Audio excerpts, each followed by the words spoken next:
वही squad squad announce हो गए हैं, तुम लोगों ने मुझे बताया भी नहीं है। खैर बहुत से लोग मुझे मैसेजेस कर रहे थे, यार स्क्वाड अनाउंस हो गया है, किधर है, इसके बारे में कोई बात नहीं की है।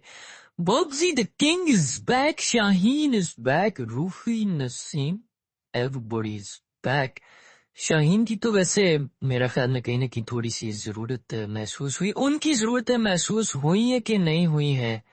वही हुआ लास्ट वीडियो में जो हम बात कर रहे थे, परफॉर्मेंस किसने दी थी, वो मिर्जा जिसने परफॉर्मेंस दी थी ना अभी, आपका जो मैन ऑफ द सीरीज होना चाहिए था बांग्लादेश के खिलाफ खेलते हुए, सीधा ड्रॉप हो गया। तेरी ये मजाल, तू हमें जो है वो है कि तुम हमें हमें निकालने की कोशिश, मेरी प्लेट पर लात, मेरी रोटी पर लात मारने की कोशिश की है। अब देख तेरे साथ में क्या कर, भाई दोस्त को ऐसे धक्के दे के बाहर निकाला गया है कि आप लोगों की सोच है जगह ही कोई नहीं। उसके अलावा अगर कोई निकाला गया है जिसकी मुझे बिल्कुल समझ नहीं आ रही, जिसके दो लोग थे जिनसे मैं इम्प्रेस हुआ था इस सीरीज ने, और उनमें एक नाम था अब्बास अफरीदी का, चीख के मर गया था कि कोई थिंकिंग बॉलर है, किसी को पता है कि कहाँ पर वो करना है। वो जो प्रैक्टिस भी हो रही थी, आपको याद होगा मैंने एक वीडियो बनाई थी जिसके अंदर वो डिफरेंट जो है उन्होंने डब्बे रखे हुए थे कि इनको मारना है, इन ब्लॉक होल्स में इधर उधर आपने बॉल मारनी है, और कोई बॉलिंग शॉट नहीं, बस टीनी तोड़नी, इधर सिर्फ पिच करना है। उसके अंदर सब के सब हमारे जितने भी लेजेंड्स एक्सपोज हो रहे थे, सिर्फ अब्बास अफरीदी जो है उन डब्बों को मार रहा था।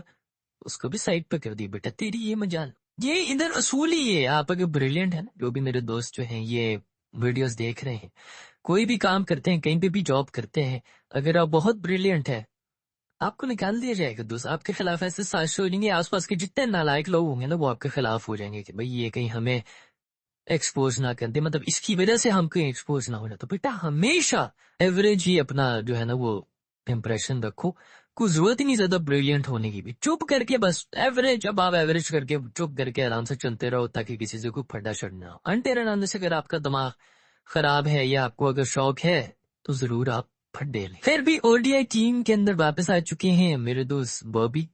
मैं तो कहता हूँ बॉबी को 150 की स्ट्राइक रेट के ऊपर ना ओडीआई के अंदर तू मार रन शंजमान, अरे सबका मुंह बंद हो जाएगा कि बॉबी ने इसके अंदर 130 की स्ट्राइक रेट पे भी अगर बैटिंग वैटिंग कर ली ना, लोगों का यार वैसे जवाब तो मिल जाएगा।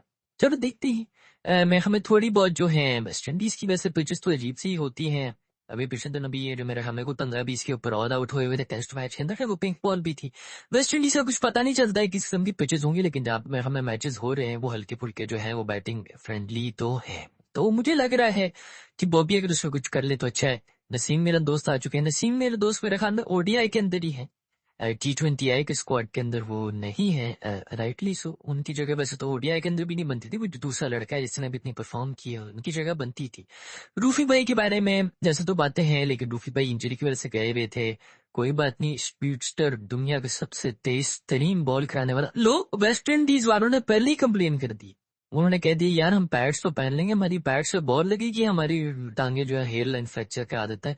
इतनी पेस है मेरे दोस्त रूफी की, डर गए। कोई भी नहीं खेल रहा, ये अंदर की बात है जो कि सिर्फ मैं आपको बताऊंगा, जो कि वेस्ट इंडीज ने अनाउंस भी कर दिया। मेरे ख्याल में अब उन्होंने कह दिया कि हम ओडीआई खेलेंगे, तो अभी जाके फिर ओडीआई स्क्वाड हुआ, वरना वो अभी तक एंड तक तो कुछ पता ही नहीं था। फ्लाइट जो वो पहुंची भी थी, पहुंचे हुए तो हवा में थे।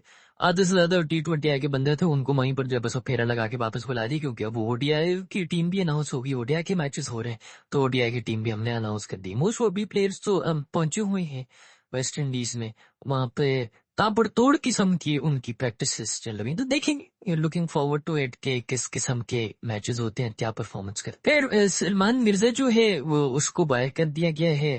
आई डोंट नो, उसकी तुक नहीं बन रही थी, स्पिनर्स की पिचेस के ऊपर जाके उसने परफॉर्म कर दिया था। कोई लीडिंग विकेट टेकर भी वो बन गए थे। बेटा फिर तो तुम्हारी कोई पोजीशन नहीं बनती है ना, स्पिनर्स की पिचेस के ऊपर जाकर तुम परफॉर्म करोगे और तुम इनको हिलाने की कोशिश करोगे, कहाँ कहाँ पे कांटेक्ट पहुंचे हो तुम्हें क्या पता भाई। नवाज मेरा भाई उसी तरह कायम है, ओडीआई के अंदर भी वो घुस चुका है। वो शराब के लिए बस उससे वो होता है ना, बस के अंदर अपना दोस्त को पहले भेज देते हैं, वो रुमाल रख लेता है साथ वाली सीट के ऊपर, मैंने सीट मल ली है, उसने मल के रखी हुई है। जैसी शताब आएगा चुप करके पीछे होके जो है बेंच के ऊपर बैठ जाएगा कि मेरे फेरे लगते जाए, और कुछ नहीं तो उधर जाके इवेंट इवेंट पे भी हो जाऊंगा, उसके ऊपर भी 2-2 हजार डॉलर जो है वो मैं कमा लूंगा एक दिन के। दूसरा वैसे भी बेंच गर्म करने की भी आपको पैसे तो मिलते ही ना, और आप वैसे भी सर्कल के अंदर ही होते हैं, आप इधर उधर भी अगर आप प्लेइंग मतलब स्क्वाड के अंदर हो, टीम के साथ हो, तो आपकी वैसी बोली बेहतर लग जाती है इधर उधर लीक्स के ऊपर भी। तो वो नौकरी पक्की करने के लिए वो उधर बैठे नहीं, जैसे ही शादाब आएंगे तो सीट बिल्कुल खड़े होकर ना उनको सीट दे देंगे, सर आप प्लीज बैठे, और नीचे चला जाएगा। तो नवाज भी गया हुआ है ये शादाब की बेसिकली सीट जो है ना कवर करने के लिए गया हुआ, ताकि कोई ऐसी रिप्लेसमेंट आ जाए कि लोग कहें कि ये इसको निकाल के आपने शादाब को डाला है। अब सब वैसी दुआएं डालेंगे कि यार है ये नवाज को तो बाहर करो भाई, शुक्र है। किसको कौन आएगा इसकी जगह, तो पता चलेगा शादाब वापस आ जाएगा, लोग कहेंगे हैं। वो याद है ना कामरान गुलाम के बारे में मैं बात कर रहा था, कैसे गायब हुआ हुआ है, तकरीबन 6-7 महीने हो गए, कोई नाम भी नहीं ले रहा है, गायब करके साइड पे कर दिया। पहले उसने टेस्ट में आके सेंचुरी मारी थी तो टेस्ट उसने भी उसको साइड पे किया हुआ है।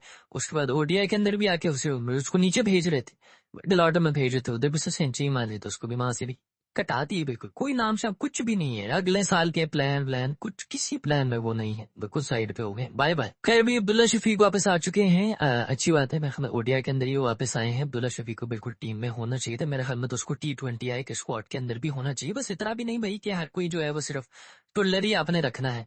आप जो अच्छे बैटिंग कर रहे हैं, जो मतलब बेसिकली थोड़ा ऊपर नीचे के लिए भी फ्लेक्सिबल